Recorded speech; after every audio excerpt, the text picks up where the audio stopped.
A new study found that 20% of women with health insurance will undergo surgery for stress urinary incontinence or pelvic organ prolapse before they reach the age of 80. We were interested in looking at the lifetime risk of stress incontinence and pelvic organ prolapse surgery.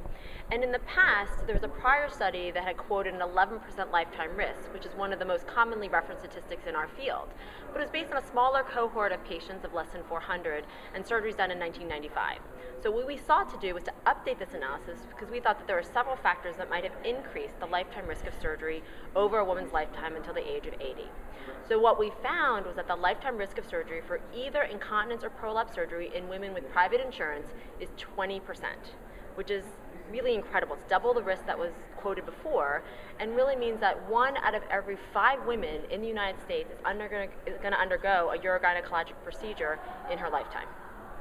Were you surprised by that finding, by the magnitude?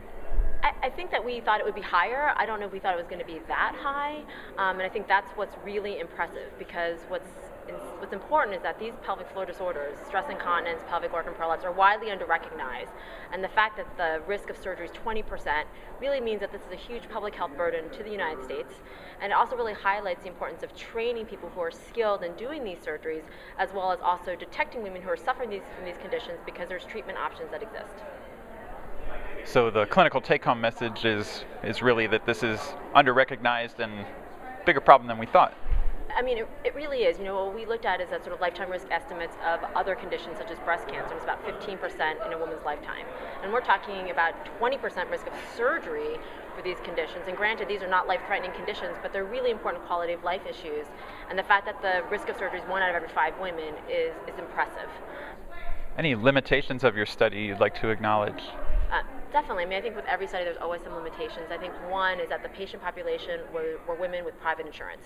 So women who are underinsured or those who are uninsured, the risk may not be the same, and the results may not be generalizable to that patient population. So I think that, again, this is women with private insurance, but again, I think the key thing is that the risk is really high. 1 out of every 5 women will undergo a surgery in her lifetime.